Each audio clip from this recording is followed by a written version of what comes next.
नमस्कार दोस्तों, स्वागत है आप सभी लोगों का फिर से एक बार मेरे इस यूट्यूब चैनल सिंग स्टडी पर। तो आज के इस वीडियो में हम सीखने वाले हैं अलंकार। तो इस वीडियो में एंड तक बने रहिए क्योंकि अलंकार की संपूर्ण जानकारी इस वीडियो में मैं आपको कराऊंगा। जो बहुत ही इंपॉर्टेंट अलंकार हैं उन्हीं के बारे में हम आज डिस्कस करने वाले हैं, तो एंड तक बने रहिए। तो सबसे पहला मेरा जो अलंकार है वो है उपमा अलंकार, जो कि बहुत बार बोर्ड एग्जाम में पूछा जाता है।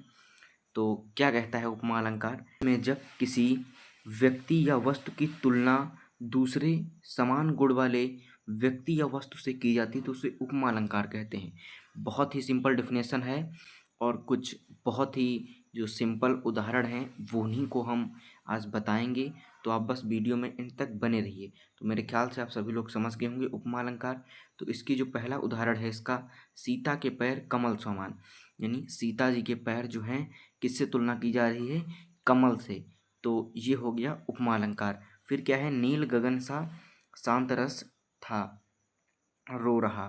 तीसरा क्या है भाई, हरिपद कोमल कमल से। फिर चौथा, पीपर पात सरिस मन डोला। तो इससे आप समझ सकते हैं। फिर क्या बताया गया है कि इसमें उपमान अनुपस्थित होता है जबकि उपमेय प्रस्तुतियाँ समक्ष रहता है। पहचान इसकी किससे करेंगे भाई, पहचान इसकी किससे करेंगे। तो पहचान अगर इसमें सा से, सी, सम, समान, सदृश, सरिता और जिम या इव जैसे शब्द आपको मिलते हैं किसी भी पंक्ति में या किसी भी दोहे में, तो वो उपमा अलंकार के अंतर्गत आएगा। फिर दूसरा अलंकार देखते हैं भाई, क्या है, अनुप्रास अलंकार। क्या है, अनुप्रास अलंकार। तो अनुप्रास अलंकार क्या होता है, एक या अनेक वर्णों के पास पास तथा क्रमानुसार आवृत्ति, यानी किन्हीं एक ही वर्ण या शब्द की भाई बार बार आवृत्ति हो, यानी बार बार वो कहे जाते हों, तो उसे अनुप्रास अलंकार कहते हैं। बहुत ही सिंपल डेफिनेशन है। और फिर क्या है, जहाँ एक शब्द या वर्ण बार बार आता है उसे अनुप्रास अलंकार कहते हैं। ये भाई दूसरे शब्दों में कहा गया है। तो इसके उदाहरण क्या हैं, उदाहरण आप देख लीजिए यहाँ से। तो फिर आप इनके उदाहरण देख सकते हैं। उदाहरण भाई यहाँ से शुरुआत होती है उदाहरणों की। क्या बताया गया है, ये अनुप्रास अलंकार के उदाहरण कुछ इस प्रकार, तरन तनुजा तट तमाल तरवर बहुछाए।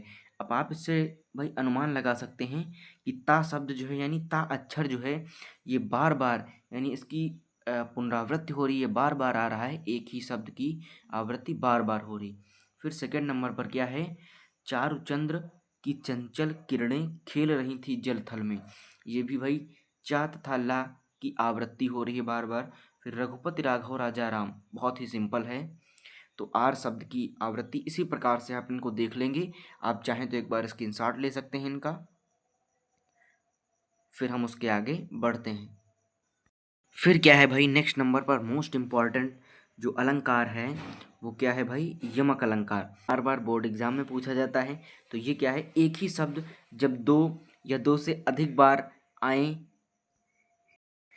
तथा उनका अर्थ अलग अलग हो, यानी कोई शब्द जो है दो या दो से अधिक बार आए लेकिन उनका शब्द जो है भाई अर्थ उनका अलग अलग होना चाहिए, वहां पर क्या होता है, यमक अलंकार होता है। उदाहरण आप देख सकते हैं, तो पर बारो उर्बारी सुन राधिके सुजान, तू मोहन के उर्बारी है उर्बारी समान, यानी उर्बारी जो शब्द है ये बार बार आया है और इसका अर्थ अलग है। फिर आप सिंपल एक देख सकते हैं, कनक कनक ते सौगुनी मादकता अधिकाय, व खाए बौराय जग या पाए बौराय।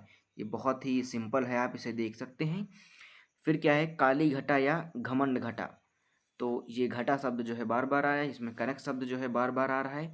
तो ये हो गया यमक अलंकार। फिर क्या है नेक्स्ट नंबर पर, श्लेष अलंकार।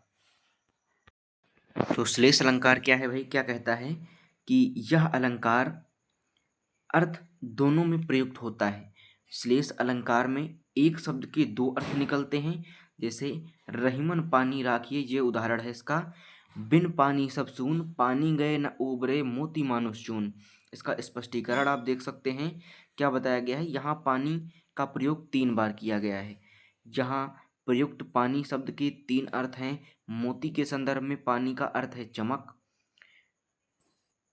या कांति, मनुष्य के संदर्भ में पानी का अर्थ है प्रतिष्ठा, और चूने के संदर्भ में पानी का अर्थ है जल। तो आप लोग देख सकते हैं ये बहुत ही इंपॉर्टेंट है। तो आज का वीडियो इतना ही, मिलते हैं आपको अगले वीडियो में। तब तक के लिए राधे राधे, जय श्री कृष्णा। जो लोग नए जुड़े थे वो एक बार सब्सक्राइब कर लें चैनल को, बेल आइकन प्रेस करें और ज़्यादा से ज़्यादा लाइक करें।